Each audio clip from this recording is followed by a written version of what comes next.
Rajgarh police ने शादी समारोह में पलक झपकते ही नकदी और आभूषणों से भरे बैग की चोरी करने वाले अंतर्राज्यीय गिरोह के 2 सदस्यों को गिरफ्तार किया है।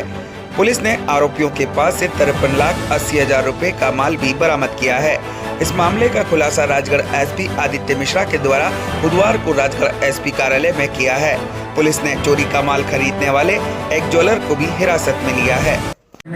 पुलिस के द्वारा एक बृहद अभियान चलाया गया है, जिसमें बार बार ये सूचना मिल रही थी कि यहाँ पर जो सासियों के डेरे हैं, जिसमें प्रमुख है जो कड़िया हमारा गांव है पुलिस थाना कोडा में, उसके अंतर्गत ये अंतर्राज्यीय गैंगों का संचालन किया जा रहा है, जो शादियों में या किसी भी पारिवारिक फंक्शंस में जाते हैं। वहाँ पर परिवार का हिस्सा बन के और छोटे बच्चों के माध्यम से बड़ी तादाद में जो सोना, जेवरात, महंगे इलेक्ट्रॉनिक आइटम्स जो रहते हैं, उनको चुरा कर लेके आते हैं। इसमें हम लोगों ने पिछले 1 साल का डेटा निकाला कि कितने बाहर की टीमें हमारे पास आई थी, तो उसमें हमें पता चला है कि करीबन 200 से ज़्यादा टीम्स जो अन्य राज्यों से आई हैं, जैसे मिर्ज़ापुर, अलीराजपुर, इसी के साथ साथ आगर मालवा, चित्तौड़, साथ में इंदौर, उज्जैन, भोपाल, अन्य टीमें आई हैं। और सभी के द्वारा जो फोटोग्राफ्स, वीडियोग्राफ्स हमें दिए गए थे, उसमें सभी में एक ट्रेंड समझ में आया कि कुछ बड़े स्तर पे यहाँ पर गैंग्स हैं जो इस तरीके से काम कर रही हैं। इसी के चलते हम लोगों ने पहले पूरा इन्फॉर्मेशन गैदर करने के बाद एक डिटेल्ड रेड प्लान किया था।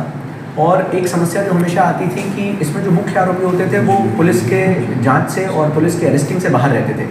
पर हम लोगों ने इस बार टेक्निकल इंटेलिजेंस की मदद से जो 2 या 3 जो मुख्य गैंग्स के आरोपी थे, सरगने थे, उनको हमने गिरफ्तार किया है।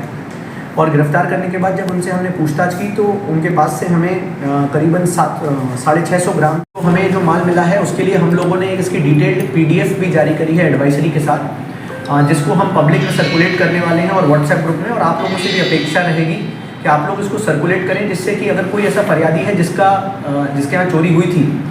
परंतु उनके संबंधित पुलिस के द्वारा उसमें अभी तक जब्ती नहीं की गई है या उसको ट्रेस करने का कोई प्रयास नहीं किया गया है, तो वो गोडा पुलिस से उसमें हमने अपना संपर्क का नंबर भी दिया है, वो व्हाट्सएप कर सकते हैं अपने जो उनके ऑर्नामेंट्स थे उस समय के। और अगर हमारे पास जब्ती माल में वो रहेंगे तो हम उनको इन्फॉर्म कर देंगे, तो वो यहाँ आके कोर्ट के माध्यम से वो अपना सामान प्राप्त कर सकते हैं। कि इन सभी सोने के आइटम्स को ये लोग जो मुथूट या अन्य गोल्ड फाइनेंसिंग कंपनी होती है, उनके लॉकर्स में सोनारों के माध्यम से लाके जमा करा देते हैं, जिससे कि इसका कोई ट्रेस ना बचे। और ये फाइनेंस कंपनी से कैश निकाल लेते हैं।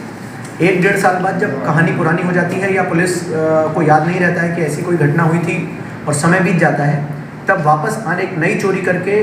कैश लाके उस जो पुराना गिरवी रखा सोना रहता है उसको निकलवा लेते हैं और उसको फिर मार्केट में गलवा के उससे कैश निकाल लेते हैं। तो ऐसी कई हमें अकाउंट्स के बारे में पता चला था, इसलिए हमने जो HDFC बैंक है पचोर में, उसमें जो गोल्ड लोन के बड़े खाते थे उनमें से भी हमने जब्ती करके सीजर करके विधिक जो सलाह लेने के बाद हमने उससे भी रिकवरी की है। तो उससे भी बड़ी मात्रा में हमें गोल्ड जो है करीबन 20 लाख रुपए का गोल्ड के जो जेवरात थे वो HDFC का जो बैंक है उसमें गोल्ड लोन के तौर पे रखे गए थे, वो भी हमें बरामद हुआ है। इसी के साथ ये जानकारी भी मिली है कि अन्य जो बैंक है, जैसे DCB बैंक है, गोडा में जो BOI है, बैंक ऑफ इंडिया है, वहाँ पर भी बड़ी मात्रा में गोल्ड लोन के नाम पे बहुत सारे ऐसे खाते चलाए जा रहे हैं। हम लोग उनकी भी तफ्तीश अभी कर रहे हैं कि उनमें जो गोल्ड लोन आया है उसमें एक जो बड़ी समस्या आई है कि बैंकों को कोई भी ऑर्नामेंट्स का प्रूफ लेने की बाध्यता नहीं है। हम इसके संबंध में जो RBI और अन्य जो फाइनेंशियल इंटरमीडियरीज हैं उनके माध्यम को भी उनको भी पत्राचार कर रहे हैं कि इसको नियम बनाया जाए कि कोई भी जो बैंक में गोल्ड लोन रखेगा उसको सर्टिफाइड GST प्रूवन बैंक को अपना बिल कॉपी देनी पड़ेगी कि ये लोन जो सामान रख रहा है वो उसी का है। वर्तमान में जो हमने ये करीबन 55 लाख रुपए का इनसे चोरी करा हुआ माल बरामद किया है। इसमें 3 लोगों की गिरफ्तारियां हुई थी, जिनको विभिन्न प्रकरणों में जहां से था, जैसे भोपाल की पुलिस के पास अभी ये लोग रिमांड पे हैं। उसी के साथ साथ एक आरोपी जो है जो यहाँ पर पचोर में सोनार का काम करता था, उसको जुडिशियल रिमांड में हमने राजगढ़ जिले की जेल में रखा हुआ है। इसी के चलते इंदौर के 3 प्रकरणों की, सहारनपुर में हुई चोरी, भोपाल में जो कोलार में चोरी हुई थी, आगर मालवा में 2 प्रकरण, गुना के 2 प्रकरण, मिर्ज़ापुर में 50 लाख की जो चोरी हुई थी वो, और इसी के साथ साथ कर्नाटका पुलिस के साथ जो करीबन 70 लाख रुपए का जो सोना उनकी शादी से चुराया गया था, उसका माल बरामद हुआ है। इसमें हमने अभी जो वर्तमान में हमने गिरफ्तार किए हैं वो 3 आरोपी हैं, पर इसमें कुछ नाम और खुलासे हुए हैं, तो इसमें आरोपी मुझे लगता है 10 से 12